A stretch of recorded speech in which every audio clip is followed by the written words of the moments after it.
अधिक मास की कृष्ण पक्ष की परमा एकादशी। श्री अर्जुन बोले, हे जनार्दन, अब आप अधिक मास के कृष्ण पक्ष की एकादशी का नाम तथा उसके व्रत की विधि बताइए। इसमें किस देवता की पूजा की जाती है तथा इसके व्रत के प्रभाव से क्या फल मिलता है। श्री कृष्ण बोले, हे पार्थ, इस एकादशी का नाम परमा एकादशी है। इसके व्रत से समस्त पाप नष्ट हो जाते हैं तथा मनुष्य को इस लोक में सुख तथा परलोक में मुक्ति मिलती है। इसका व्रत पूर्वोक्त विधि से करना चाहिए और भगवान विष्णु की धूप, दीप, नैवेद्य, पुष्प आदि से पूजा करनी चाहिए।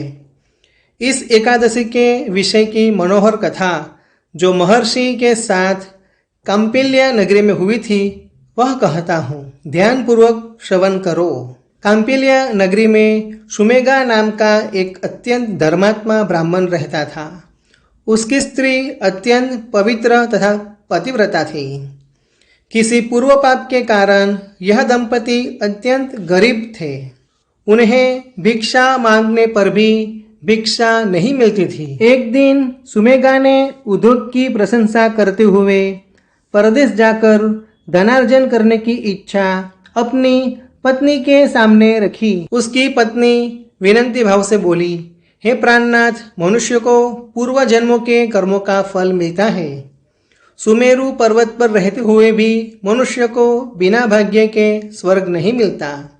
इसलिए आपको इस स्थान पर रहना चाहिए, क्योंकि मैं आपका वियोग सह नहीं कर सकती। पति बिना स्त्री की माता, पिता, भाई, ससुर तथा संबंधी आदि सब निंदा करते हैं। इसलिए हे प्राणनाथ, आपको कहीं जाने की आवश्यकता नहीं है। जो भाग्य में होगा वह यही मिल जाएगा। पत्नी की सलाह मानकर ब्राह्मण परदेश नहीं गया। इसी तरह समय बीतता रहा। एक दिन कौनिड्य मुनि उस जगह आए। उन्हें देखकर सुमेगा और उसकी पत्नी ने उन्हें प्रणाम किया और बोले, आज हम धन्य हुए। आपके दर्शन से आज हमारा जीवन सफल हुआ। मुनि को उन्होंने आसन तथा भोजन दिया। भोजन देने के पश्चात पतिव्रता बोली, हे मुनिवर, आप मुझे दरिद्र का नाश करने की कोई विधि बताइए। मुझे पूर्व विश्वास है कि अब मेरी दरिद्रता शीघ्र ही नष्ट होने वाली है। इस पर कौनिड्य मुनि बोले, पुरुषोत्तम मास की कृष्ण पक्ष की परमा एकादशी के व्रत से समस्त पाप, दुख और दरिद्रता आदि नष्ट हो जाते हैं। जो मनुष्य इस व्रत को करता है वह धन्य हो जाता है। इस व्रत में भजन, धून, कीर्तन आदि सहित रात्रि जागरण करना चाहिए। भगवान महादेव ने कुबेर जी को इसी व्रत के कारण धन का अधिपति बना दिया था। इसी व्रत के प्रभाव से सत्यवादी राजा हरिश्चंद्र को पुत्र, स्त्री और राज्य प्राप्त हुआ था। फिर मुनि कौंडिन्य ने उन्हें एकादशी के व्रत की समस्त विधि कह सुनाई। मुनि बोले, हे ब्राह्मणी, पंचरात्रि व्रत इससे भी अधिक उत्तम है। परमा एकादशी के दिन प्रातःकाल नित्य कर्म से निवृत्त होकर विधि पूर्वक पंचरात्रि व्रत का आरंभ करना चाहिए। जो मनुष्य 5 दिन तक निर्जला व्रत करते हैं वे अपने माता, पिता और स्त्री सहित स्वर्गलोक में जाते हैं।